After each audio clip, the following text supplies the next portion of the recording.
Hello everybody and welcome back to Triple Crown Wargaming with me, your boy, the Chieftain. And today we're going to have another look at one of the first impressions of one of the legacy army lists that was released by Games Workshop. Oh, coming up to about, I can't remember off the top of my head, but I believe it was about 2, maybe 3 weeks ago at this point. And today we're going to be looking at the Skaven. Not an army I have a lot of experience with, if I'm honest, but I have more experience with them than I do any of the remaining others. So here we are, and you can listen to me, the Chieftain, talk about the Chieftains. So overall, the Skaven Legacy PDF, I don't feel like it's gotten off as well as some of the others did. Now, that is just my opinion. Some other people may have looked through it and seen things I've missed and thought, oh, that actually seems really, really good. But from first glance, there is a lot in the Skaven army list that they have lost. A lot of the randomness, a lot of the fun that was a whole point of playing Skaven has been removed from the game, I want to say. But beyond that, it's not too bad, if I'm honest. They seem like not a top tier army. They were sort of high mid tier. If it wasn't for the randomness, they would be a very good army. But the randomness did bring them down a notch. But at this point in time, I do feel like they are sort of literally just mid tier at this point in time. I don't think they're going to be top mid, unless I've missed something completely, but they do feel a little bit lackluster in some ways. Now, the first point I'm going to talk about here with the Skaven is the idea of the Skaven Grand Army composition. Now, this has some of the biggest changes to generally writing a Skaven army list, as you would imagine. And one of the main thing is that you need, in your special and rare sections, obviously you have your Clan Moulder, your Clan Skyer, some of your Clan Eshin bits and pieces, and some of your Clan Pestilence pieces as well. Now, the units such as Plague Monks and Warlock Giselles, Poisonwind Globadiers, the Doom Wheels, the Warblowing Cannons, Plague Core Catapults, and Plague Censer Bearers, they are all locked behind the need to take either a Plague Priest or a Warlock Engineer in your character's slot. Now, this is a little bit of a nuisance. I know Skaven characters are pretty cheap, as they were. These days they are probably just as cheap. The Warlock Engineer, unfortunately, has gone up by 20 points. Rather from the 15, it's gone up to 35. And the Plague Priest is 60 points base. So you are having to pay the points out to unlock those units. But you do unlock a fair amount per choice. Like, for example, if you take a Plague Priest, you get 0 to 1 unit of Plague Monks. And then you also get 0 to 1 Plague Claw Catapult or unit of Plague Censer Bearers per 1,000 points. So, yeah, the fact you have to buy these characters is a little bit of a pain, and I'm not a big fan of it, if I'm honest. It is what it is. You will have to work around it at this point in time. Well, I say you Skaven players out there, you might have to try and work around that. And if you don't take them, you are left with pretty much a basic Warlord clan. Which ain't the worst thing in the world. As I said, they're not the most expensive characters in the world, so you probably get away with taking 1 or 2 of them just to unlock the necessity to unlock the units you want to take in your army. Another change is another need that you have to do in your army, and the need to have to take a unit of Clan Rats per 1,000 points. So obviously back in the day, Clan Rats were still pretty cheap. I believe they're still around the same amount of points. They are 4 points a model, so from what I remember, that is the same points cost as what they were. They may have been 5 points. Correct me if I'm wrong. But you do need to take a unit of Clan Rats per 1,000 points. So, for example, if you're playing 2,000 points, you need to take at least 2 units of Clan Rats. It's not the worst thing in the world. The minimum unit size isn't going to be large. It is 20 plus, and they are capped at 40 as well, which is odd. It's not often I've seen a unit cap in this in the old world. But it's weird to see that, but they are 20 to 40. So 80 points per minimum unit. And you have to take 2 of them at 2,000 points. So that's 160 points. It's not the worst thing in the world.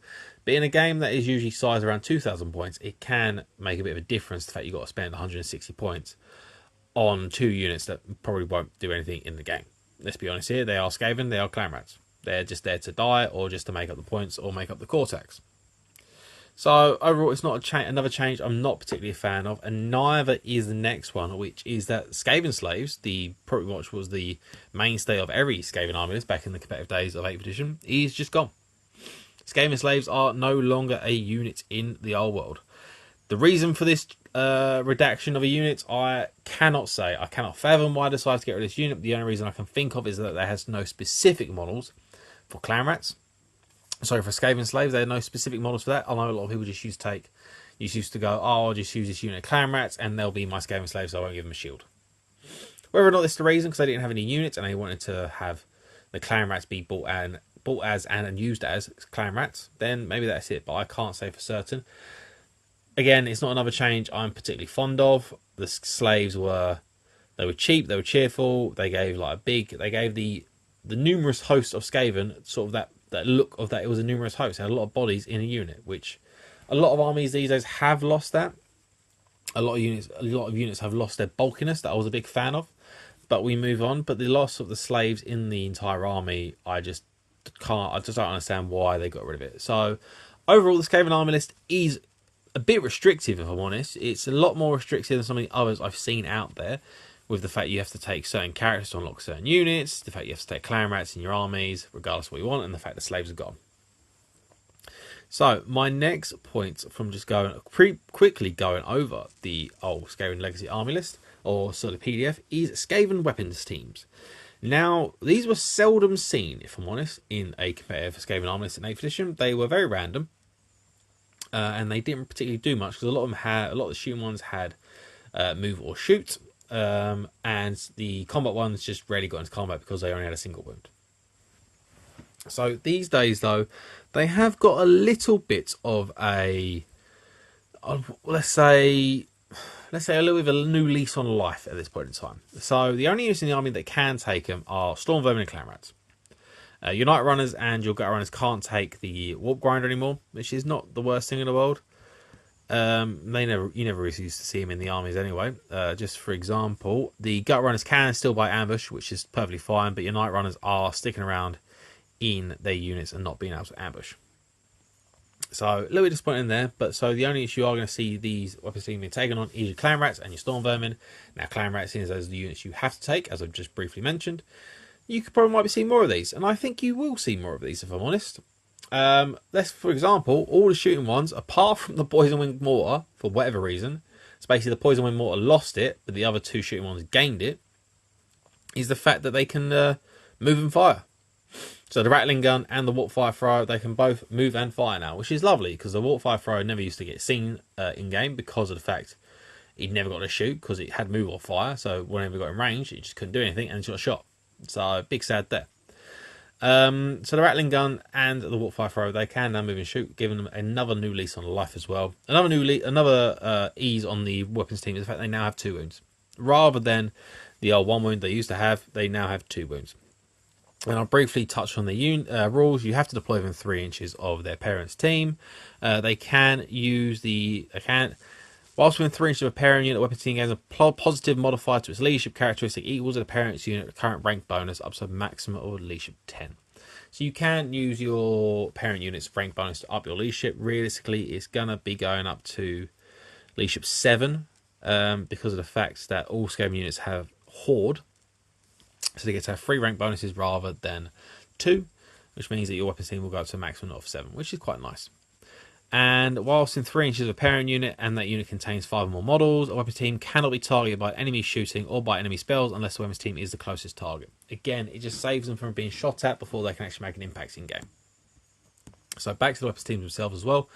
Again, shooting unit, as I said, shooting ones can move and shoot. Apart from the Poison Wind Mortar, which has move or shoot. Really weird. I don't understand what's going on with that. The Poison Wind Mortar also has bombardment, so it's always going to be scattering because it's not a large target, so line of sight issues are going to be quite a concern. So Poison Wind Mortars may not be seen as much, but Rattling Guns and Warp Fire Throws, quite nice. Another change is the Warp Grinder, probably one of the most useless ones in 8th edition from what I remember. It has ambushes, and the ambushes applies to both the Warp Grinder and its parent unit. And with the idea that what ambushes you can now choose to ambush if you really want to, I think that's pretty good on the Warp Grinder. It means you can have units of Clan Rats or Storm Vermin pop up in your opponent's backfield, threatening artillery pieces and sort of backline casters, or sort of pieces of or units that really don't want to get in combat, such as, I don't know, shooting units, casket assault, stuff like that. Stuff that you just want to get rid of, that you need to chuck a unit into to try and get rid of. Quite nice there. One of the downside to the warp weapons teams, though, these days is that they have lost a sense of uniqueness to what they do. And what I mean by this is that the poison mortar obviously was always just a small stone thrower. It didn't actually used to work as a stone thrower, but it pretty much was. But the rattling gun and the warp fire thrower had sort of unique ways of shooting. The warp fire thrower was very similar to the fire thrower from the main rulebook, but the rattling gun especially was quite unique in the way it's shot, in which you roll a dice, that's how many shots you get, and you could risk getting more shots by throwing more dice at to see what you get. But these days, the rattling gun itself fires as a multi-barreled organ gun, which in essence is you roll 2 artillery dice. That's the amount of shots you get. If you roll 1 misfire, you get -1 to hit. If you roll 2 misfires, then you roll on the black powder misfire chart, which is exactly what it does here. Same thing for the warp fire thrower. It uses the column of fire. It uses the column of fire special rules, such as the fire thrower, and uses the black powder misfire chart. So both the weapons teams that here are using black powder misfires. I really do miss the idea of the unique misfire tables that used to having like the rattling gun turn around or spin on the spot, shoot with one unit, and then blow up. That was quite funny. It's quite a unique thing to happen. But now it's just kind of a bit bland, the way that they do work. Overall, the weapons team, I think they've gotten a little bit better. You might see more of them. They are pretty pricey, I must be honest. The cheapest is the warp grinder at 30 points, and the most expensive is the warp fire thrower at 60 points. And that's just for the weapons team. You have to then spend 15 points in itself to actually buy the 2 rats carrying the gun on top of the points for the weapon you're buying as well. So you may see more weapons teams, you may not. I can't say for certain at this point, but I feel like they could have their use in-game. The next units I want to talk about at this point is going to be the Poison Wing Globadiers. This is the unit I think I've never seen being used in-game because they were a bit rubbish. But they do feel like they can do a little bit more these days. So in terms of the rules, they've managed to keep skirmishers. They can move, they have 360 line of sight. They can just continue to move around and do whatever they want. They can't be pinned down easily enough. They can just move through small gaps and go from there. They also do have their Poison Wing Globes, which they are famously named for, and they are ranged 9 inches, strength 2, move and shoot, poison, wind, and quick shots. So move and shoot means that you can march and shoot, which is very, very good. Which means that you can march 10 inches, give it 9 inches to shoot, and then go from there. Now, so that's a 19-inch threat range, which is pretty decent, but the ballistic skill of the Poison Wind may put the Globadier itself may cause a bit of an issue. They're only ballistic skill 3, so if you're marching and then you're at long range, you can hit on 6s. But good thing about the Poison Wing Globadiers is that for each hit you get, you cause D3 hits. So it gets around the idea of having multiple shots, because you're not technically having multiple shots, you're just getting more hits for each hit that you do cause. It's like exploding hits, which is quite nice. So it does help in the idea that they may be able to hit something. Even if they do manage to get a hit, it will cause more hits than what it would usually do. If you understand what I'm saying there, because it's a bit of a roundabout way I've done that. And they also have the Poison Wind rule, which is pretty good. It means that they ignore armor saves, and regardless of what the toughness is of the model they're shooting at, on a roll of a 6, they do cause a wound. So a strength 2, that is more likely to happen than most other shooting, and the fact that they ignore armor saves is very good as well. So I can see these being a sort of a semi-counter, I suppose, to knight units or cavalry units, which you are probably going to see a lot of in the old world, with the way that cavalry is quite powerful now. So ignoring their armors, getting D3 hits per hit, being able just to march out of the way and get into the flanks so they can't be countercharged. Very good. I think the Poison Winds are pretty decent, and at 10 points a model, I honestly don't think they're that bad. For 10 models, if it's 100 points. Honestly, that's not bad at all. I think that you could probably see a lot of Poison Wing Globadiers running around, just being a nuisance and causing like little pinpricks of damage going around the game. So, and then the next unit is going to be, that I'm going to have a quick word about, is one that you saw all the time in 8th edition, which is the Hell Pit Abomination. Now, this was quite a big staple of a competitive 8th edition army. You usually saw 1 or 2, if they were feeling fruity, in the rare section of an army list. And for good reason. They literally just ran on the board, got in your opponent's face, and if they didn't deal with them, they would cause untold carnage to your opponent's army. And I should know I've used a couple of them in a few battle reports on the channel, and whenever I have used them, they've done pretty well, if I'm honest. Now, in the old world, they have had a bit of a mixed bag. They've got some buffs, they've had some debuffs. It's too soon to tell, in my opinion, if they're going to be as good as they once were. So firstly, they still retain the random movement 3d6, which is lovely, which means they can't be reacted to, you can't countercharge them, you can't stand and shoot them. If they get in there, they're getting in there, and then you can't do much about it. The good thing about the old world with random movement is the idea that you have virtual pivoting in place now. So rather than being, say, railroaded by unit fast cavalry, which must have been the most annoying thing in a game to have to deal with, because as soon as you got railroaded, there wasn't much you can do unless you could kill the railroading unit with a unit shooting or some magic. Now with the idea that you can virtual pivot means that you can't be pinned down as easily, or if at all. So it's quite nice to see that they've taken that away. I did like the idea of the railroad. It was a bit of a counter to the old random movements, if I'm honest. There was a little bit of a... Random movement was a very powerful rule against some armies that couldn't deal with it. But it was also very frustrating to see a random mover just get pinned down as it was. So to see virtual pivoting in is, I think, is certainly a buff to the old Helpy Abomination. Whether or not it's a good change or not, I'm yet to see. It's going to be quite interesting to see how they are used in game. The next point I'm going to say is the raft of rules that the Helpy has. Now, it is close order and it's behemoth, so it does get it can do I suppose it can do this. It can do a 90-degree pivot about it at the end of its movement if it did a march. Now, because of random movement, it doesn't march anyway, so you just get a free 90-degree pivot at the end of your move, which is very good. He's doing psychology, so you're not running away from anything that panics you. Your large target, which for the Hell Pit is a negative because it means it can always be shot. It's gained magic res -1. Very cool, very nice to see. I don't know what kind of spells will be threatening to damage it. Maybe stuff like fireballs and stuff like that. Very nice. Random attack, random movement, because it's lost its unique attacks in replacement of its attacks are now just d6 + 1. Now we'll talk about what the replacement was for its random table of attacks in a second. And its regen has gone down. It's lost a point of regen. It's now regen of 5+ rather than 4+.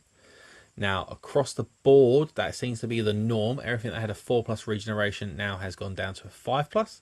Stuff like trolls and the like have lost a point of regen. So seeing this isn't too much of a shock, but it is a bit worrying or not worrying, but it's a bit hard pressed to see it's a bit hard to see that happen to the poor old Helpy. And it has lost some of its some efficiency with its thunder stomp or a stomp attacks. It is now only stomp attacks d3 + 1. So the +1's quite nice. Gives you a minimum of 2 stomp hits at the end of at initiative step 0, I suppose. Because it's a behemoth as well, those stomp attacks are -2 to your save at strength 6. So they are going to be causing a bit of damage, and the fact they are behemoth means that they can stomp anything else apart from another behemoth. So very nice, means they are quite effective against cavalry and stuff like that, because you get to stomp them. Now, as I briefly mentioned, you have its abominable attacks. So, as I said, you get d6 + 1 attacks as per standard for a Hell Pit. You can swap out all of these attacks for one of its special attack ways. Now, it kept Feed and it kept Avalanche of Flesh. It lost the Flailing Fists, unfortunately. So Feed is nominate a single enemy model in base contact with a Hell Pit to be the target of the attack. If the model is hit, it suffers d3 automatic wounds with no armor saves permitted. Ward saves and regenerations can be attempted as normal.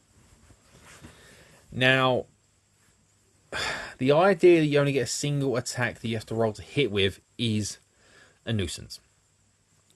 It means you could be wasting a lot of your attack potential at weapon skill 3, because they also lost a point of weapon skill, I think. I think there might be weapon skill 4 in 8th edition. I can't remember. Correct me if I'm wrong on that one. But the idea that you have to roll to hit with a single attack, I'm not a fan of. I don't think that's very good. There's a lot of chance for you just to not hit, and with the idea you might be hitting on 5s as well against the single models that you are going to be attacking, doesn't mean you're going to be hitting it all that often. I'd probably just stick with the d6 + 1 attacks rather than going with this one. And the other one is Avalanche of Flesh, which has had a bit of a change, if I'm honest. It's now an explosion. So you place a small round template, so the central hole is directly over the centre of the target unit. Any model, friend or foe, but not including this model, which lies beneath the template, risks being hit, so it's partial, so you hit your partial on a 4+, and suffering a single hit with using the strength characteristic of the model with an AP of -2. Now that is very good. The partials is a bit of a nuisance, it's annoying, but the fact you can get directly in the centre, and you're not wrong to hit with this one, you just place in a template down and roll in to see if you can get your partials. So in essence, you're rolling to hit, I suppose, but the attack in itself isn't depending on whether you actually hit the model as well. And the idea that it's AP -2 is good because of the fact that the D6+1 attacks, the help it has, are only base AP of -1, but they have arm bane 1. So you're getting a bit more of a consistent arm penetration for the idea that you might not hit how many models you're aiming to hit. You might not hit as many as you want to. The help hit then is, I don't think it's gone down too much. I think it's been sort of lightly tapped with a bit of a nerf bat. I don't think that's too bad in the way. Also, it's going unbreakable as well, by the way, guys. So it's no longer stubborn, but it's just unbreakable. So you can't run this thing down. If you do be in combat, it's just pushed back 2 inches, and you can choose to go back into contact if you really want to. So overall, I think the help hit is okay. It's 210 points. So you can see 2 in 2,000 points, unless the army restricts them in any way. I'll double check this. 0 to 1 help hits per 1,000 points. So you can take 2 in 2,000 points, which you probably will do. Help hits, they still retain sort of that behemoth style of play that the Skaven need. And the last couple of units I am going to talk about today is going to be the artillery for the Skaven, which is the Warp Lightning Cannon and the Plague Claw Catapult. Now, these have had a bit of a change up. The Plague Claw, not so much. The Warp Lightning has had a massive change in how it works and rules wise. Now, the big thing I'm going to say about both artillery pieces here is that none of them have multiple wounds. None of them cause multiple wounds, sorry. Which is quite big in the fact that Skaven don't have a lot of answers for flying monsters and other behemoths of the like. Apart from the Hell Pit, which could do some damage, and the Fellblade, which can do a lot of damage if it's lucky, against your opponent's big monsters. The Warp Lightning Cannon losing D6 wounds is a shame. It is a big shame at that point. But in terms of what it does now, it swapped out the cannonball for what it used to be in, I think it was the 6th edition army book that was used in 7th until the last Skaven army book came out. The one before the most recent Skaven army book. It's gone back to that style of shooting, in which you pick a direction, you roll 8d6, and that is the range of the gun, and anything under that line, so you draw a line in that distance, anything under that line suffers a hit at the strength of an artillery dice, and then at -3 AP as well. So it's not ignoring armor saves anymore. It's causing -3 to your armor, which is quite a hefty arm penetration, but it's not straight up ignoring stuff's armor save, which is a shame. And if you roll a misfire, then you roll on the Warp Lightning misfire table. So something has kept a unique misfire chart, which is quite nice to see. Overall, it's not great to see the Warp Lightning Cannon lose its potency against other monsters, which in this edition I do feel like is going to be sorely missed. Skaven don't have a lot of answers for big flying monsters such as dragons, such as chimeras, or I say chimeras like manticores or griffins and stuff like that. The loss of that is going to hurt the Skaven quite a bit and may push them down even further into the tier rankings. The Plague Claw Catapult pretty much stayed the same. It is still a stone thrower. That is strength 2, strength 4 under the hull, -3 AP again, and does no longer just straight up ignore armor saves. It just inflicts a hefty minus to your armor, and it still uses the 5-inch template, which is quite nice. And it also got the rule that the same sort of rule as Poison Wind, which is if you roll a 6 to wound, it always wounds regardless of the opponent's toughness. Quite nice, but if you're shooting something that is that high toughness, it's usually going to be a single model, which I would not recommend you shooting a stone throw at. Or especially this one, because it doesn't cause multiple wounds. And now a big issue for the Plague Claw Catapult, which does plague, pardon the pun, a lot of stone throwers these days is no longer a large target. So it does mean that most of the time it is going to be firing indirectly. It is a shame, unfortunately. They're going to be there, but the fact that it's a large blast means that if it does scatter off a little bit, then you are still have a chance of clipping quite a few models in the target unit if you are lucky. And really, that's going to be it from me about the Skaven first impressions. Overall, some of the Skaven items are pretty decent. The Fellblade is still as potent as ever, but it can damage you. The Storm Banner got a hefty points increase and is now becomes single use. I don't think it's going to be worth taking as much anymore. The Brass Orb is still around, which pretty much still does the same thing. It's used in combat these days, which is very odd. So I'm just going to quickly go through it. Single use, instead of attacking normally during the combat phase, the bearer of the brass orb can toss it at a specific model within a unit they are engaged in combat with, such as a champion or a character.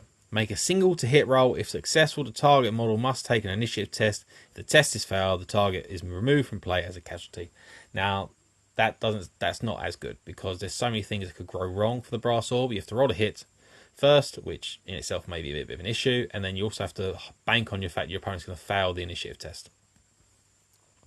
Doesn't specify that it can only be used against infantry and stuff like that, so you can toss it at a big monster and just hope for the best to see what happens at that point in time. I think you use the highest initiative of the combined profile for a flying monster or a character riding on a flying monster and going from there. Skaven's special rules, they pretty much kept the most of them. Vermis Valor still in, Scurry Away. They lost strength in numbers, but that was pretty much replaced with the Warband special rule that pretty much all Skaven do have. And the Law of the Horn Rat did lose the Dreaded 13th. You no longer have that unit killing spell, which is in line with a lot of the other laws out there, as they lost all their unit killing spells. The Cloud of Corruption is pretty decent. It's a magical vortex remains in play. If you're in 3 inches of the template, enemy units suffer -1 to the toughness characteristics. Very good. It means that you can toss out as a little big zone of a debuff. Skitterleap can still transport characters, and they can be taken out of combat, and Warp Lining is still as reliable as ever was, with D3 +1 strength 5 hits and AP of -3.